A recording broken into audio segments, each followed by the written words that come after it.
أعوذ بالله من الشيطان الرجيم. بسم الله الرحمن الرحيم. يريدون أن يطفئوا نور الله بأفواههم ويأبى الله إلا أن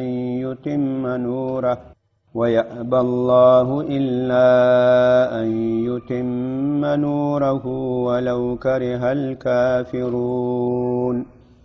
هو الذي أرسل رسوله بالهدى ودين الحق ليظهره على الدين كله ولو كره المشركون.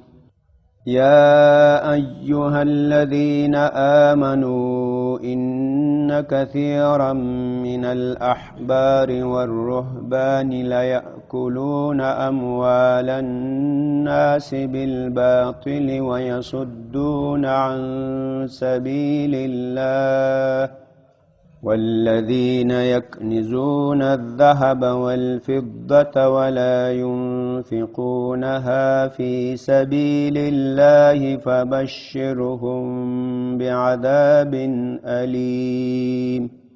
بسم الله الرحمن الرحيم. سورة التوبة آیت نمبر 22. د دې آیت مناسبت لمخکې آیتونو سره واضحه ده.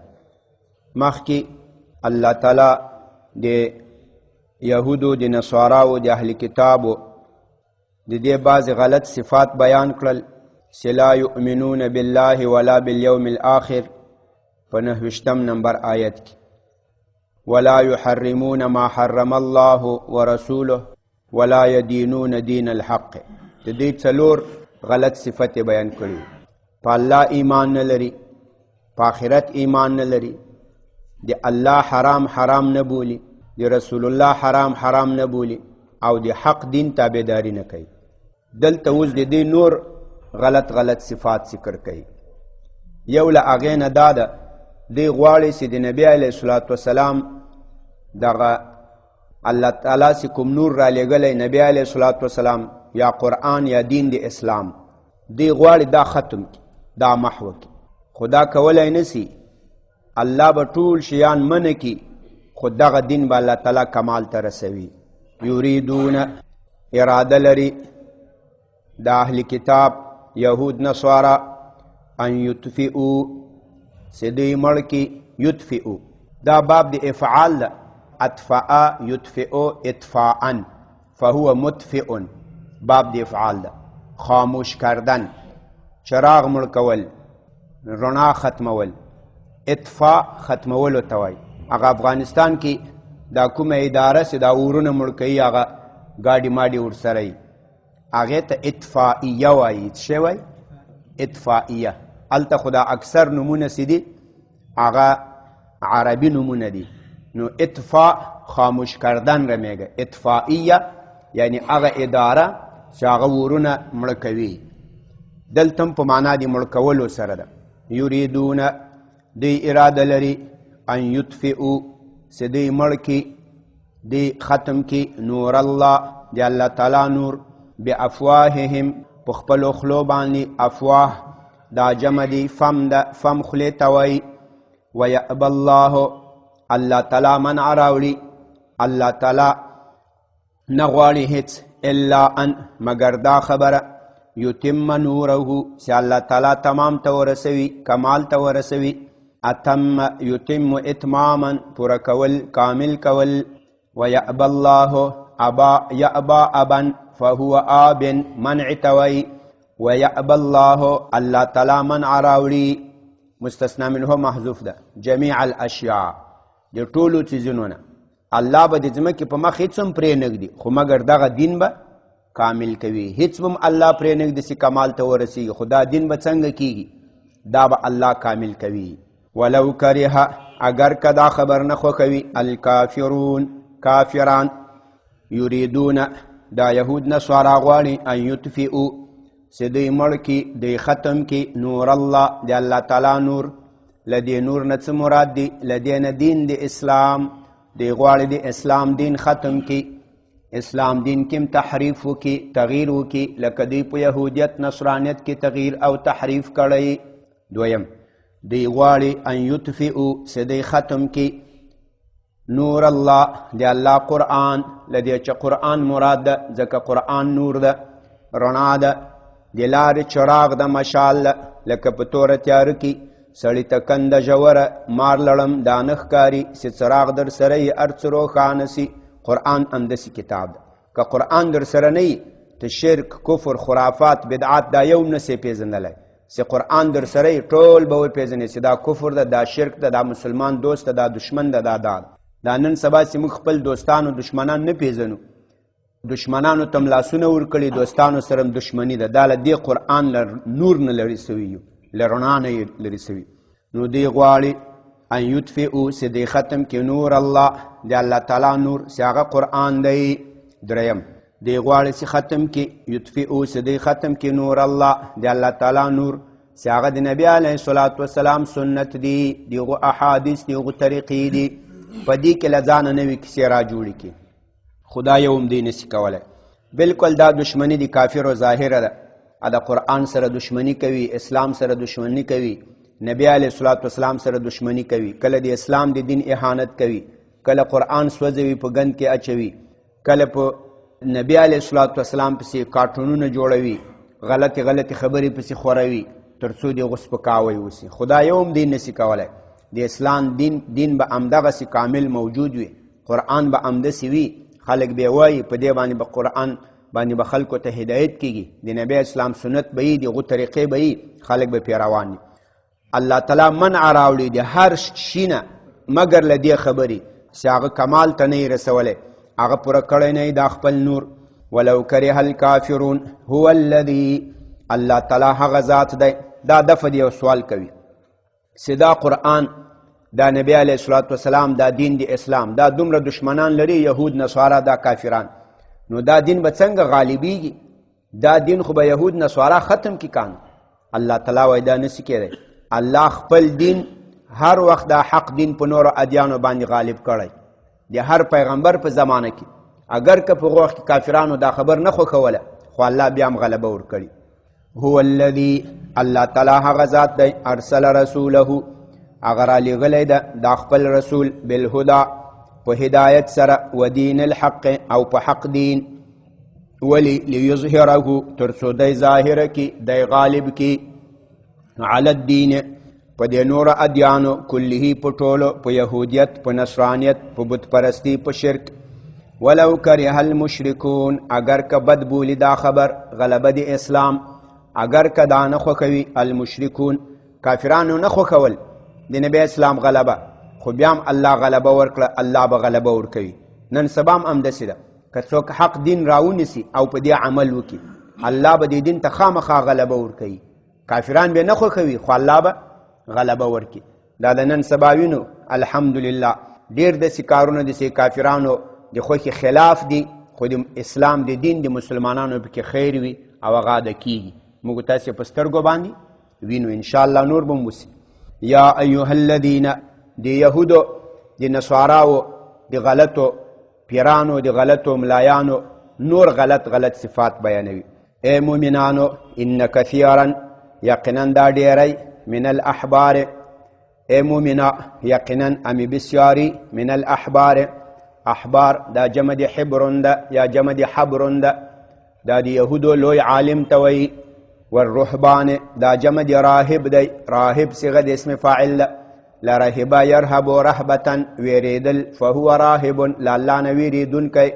دا بزرگ توایی پیر توایی والرهبان او دا ډیر پیران دی یهودو د نصاراو ای مؤمنانو یقینا دا ډیری من الاحبار لملایانو د اهل کتابونه والرهبان او پیران د اهل کتابو لیاکلون خامخا دوی خوري اموال الناس د خلکو مالونه بالباطل په ناروا ويصدون او دوی منع کوي خلق عن سبیل الله د الله تعالی له لارې نه دوی خوري د خلکو مالونه په ناروا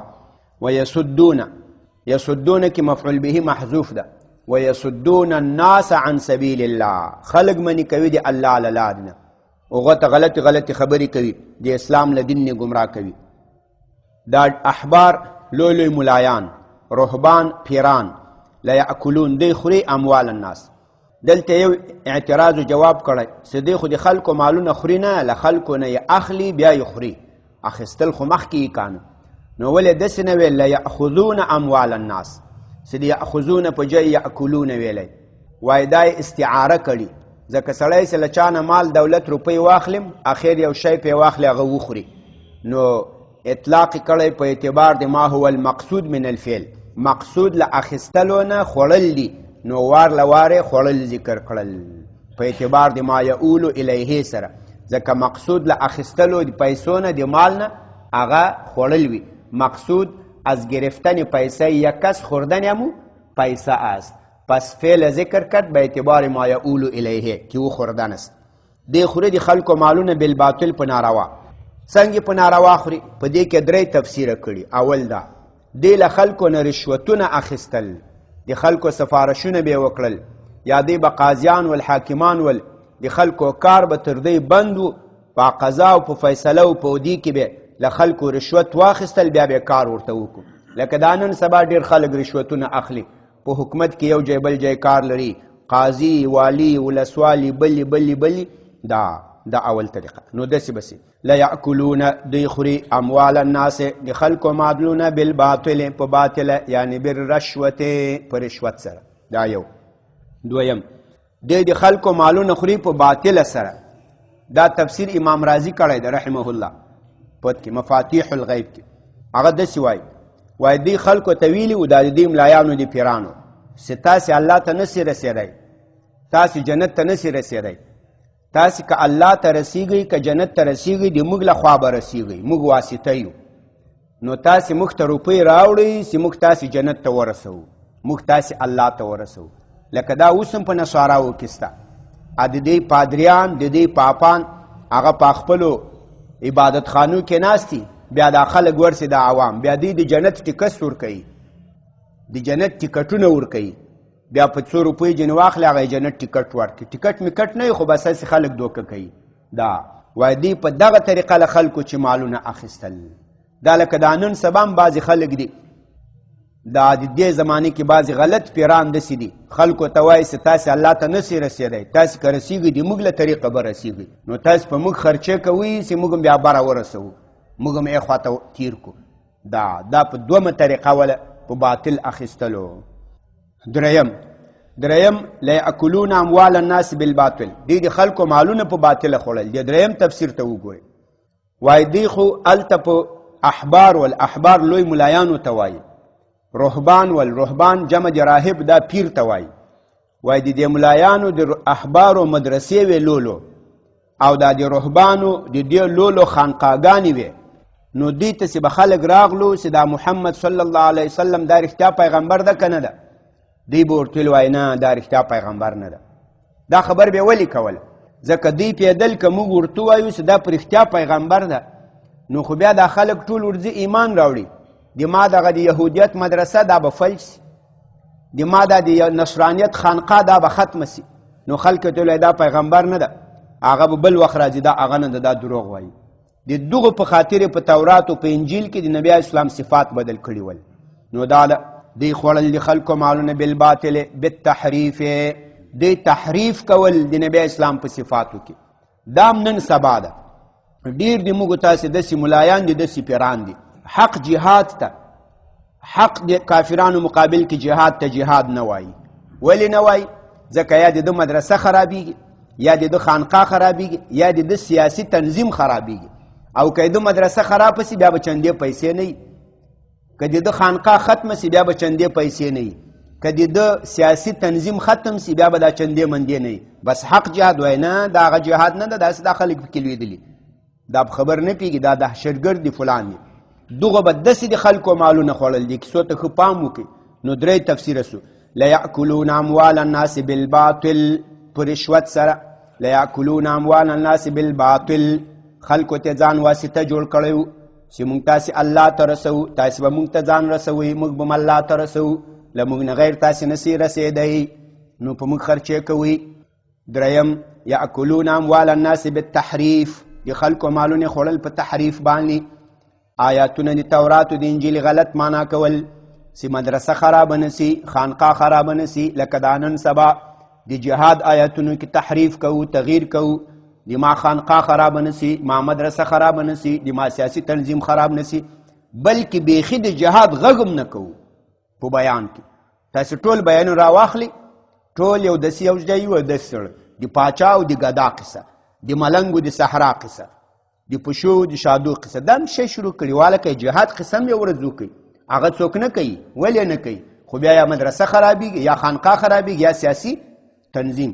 لیأکلون اموال الناس بالباطل بالتحریف.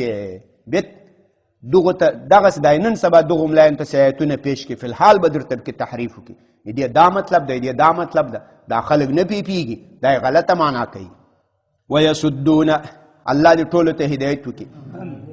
یو ځای یو چا بیان وکړو، بیا یې ویل وایي پاڅېږي کار شروع کړي، خپل ډلې ته، خپل تنظیم ته، موږ تاسو به نور کار کوو. وایي دا د الله نبي علیه السلام ته وایي یا ایها النبي حرد المؤمنین.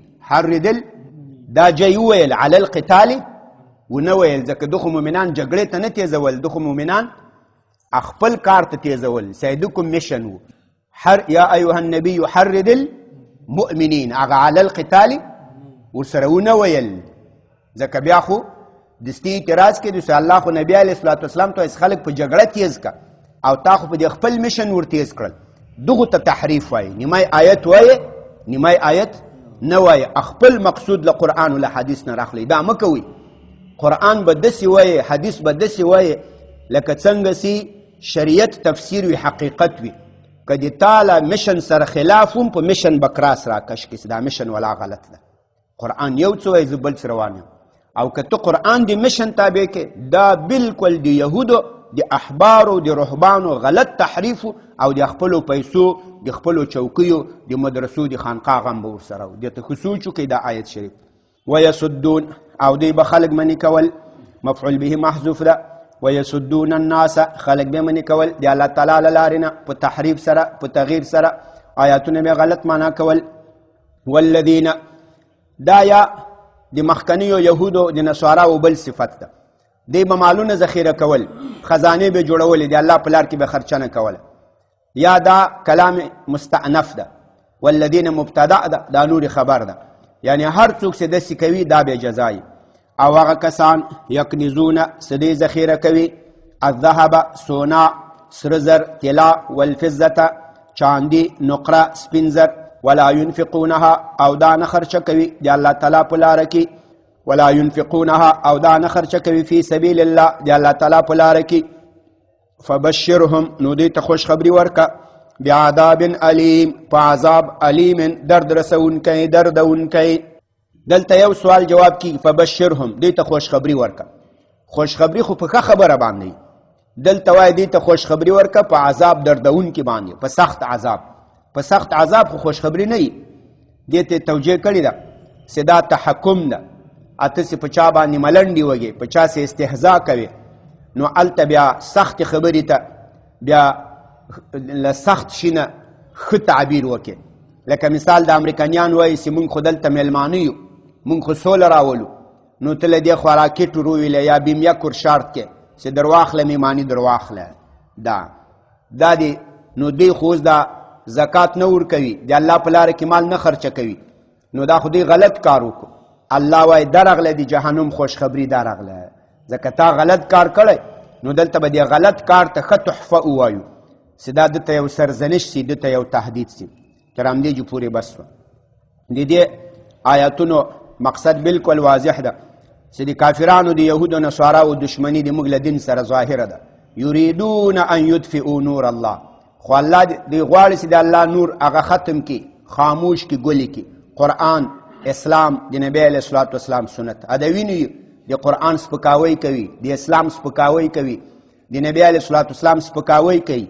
خو د موږ مسلمانان لکه ړانده سوي، نه د آیاتونو ته ګوري، نه واقعیت ته ګوري، په ظاهره کې هم نه ورته ګوري چې د قرآن سپکاوی کېږي، د دین سپکاوی کېږي. او آیاتونو ته هم نه ګوري چې د ما رب وایي، رب العالمین، خالق د عالمیانو وایي چې دا د موږ دشمنان دي، د دین ورکه غواړي. خو الله به د دین ته غلبه ورکوي. او بل د دې احبارو او د رهبانو چې به خلکو مالونه خوړل په درې طریقه، په هغې کې خو بالکل موږ تاسو ته دا سبق ده چې موږ باید رشوت وانخلو، دا یو. او موږ باید تحریف او تغییر او تبدیل ونکو چې آیتونه غلط معنا کو د خپلو یو څو ګټو د پیسو د دې لپاره. او موږ باید خلکو د الله منځ کې ځان واسطه جوړه نه کړو چې سړي ته وایم چې ته خو الله ته نسې رسېدی ما ته روپۍ راوړ. ولې نسې رسېدی؟ دغه مسلمان 5 وخت لمانځه کې څه وایي؟ اهدنا صراط المستقیم، یا الله ما ته سیده لارې هدایت وکړه، یا الله ما ته. نو زه خو نه یم پکې، داسې خو نه دي راغلی اهدنا صراط المستقیم بهذا الملا، اهدنا صراط المستقیم بهذا الراهب، دا خو نسته. ټول ګوري الله موږ ته تر هر چا رانږدې ده. نحن اقرب الیه من حبل الورید اذا سألك عبادي عني فإني قریب اجیب دعوة الداعی. وایي زه د هر دعوت کوونکي دعا قبلوم. نو په زور خلکو ته ځان واسطه مه جوړوئ چې زه رسېدلی یم او ته به په ما رسېږې. دا خبر چې څوک کوي هغه خپله بیخي نه ده رسېدلی، یقیني که رسېدلی دی. که رسېدلی وی دی به د الحمدلله په معنا باندې پوه سوی وی چې دا هر مسلمان 5 وخته لمانځه کې په هر رکات کې اهدنا اهدنا وای. نو ولې وای؟ نو خو معلومه ده الله یې رسوي، الله د ده تر منځ هېڅ واسطه نسته او بلکل نسته. د ما او د غیر الله منځ کې واسطه سته، خو د ما او د الله منځ کې واسطه نسته. هغه خالق زه مخلوق کومه ده واسطه؟ د ما او د پلار منځ کې واسطه سته، خو الله ده کانو که الله دا زه د دې سړي زوی نه وای کړی زه به د زوی نه وم کانو. د ما او د زوی منځ کې واسطه سته کانو دا د زوی خو الله را زوی کړی، که الله نه وای زوی کړی. او الله خو داسې نه ده که یو بل څوک ده که هغه الله د ما خالق نه وای کړی نو الله به د ما خالق نه و. د ما او د الله منځ کې واسطه نسته ده کانو. هغه خالق زه مخلوق، هغه معبود زه عابد. دا نورې واسطې خو جوړې کړي الله دي، دا نور هر څه دي. نو دې ته باید سړی ډېر سوچ وکړي چې په داسې دغو دریو باطلو طریقو کوم چې د یهودو د نصاراو صفات ول، په دې طریقه موږ چېرته د خلکو مالونه ونه خورو. په دې کې د الله تعالی نه راولي. سبحان ربک رب العزة عما یصفون وسلام علی المرسلین والحمد لله رب العالمین. یا الله د قرآن کریم دا ترجمه او تفسیر قبول و منظور کړه.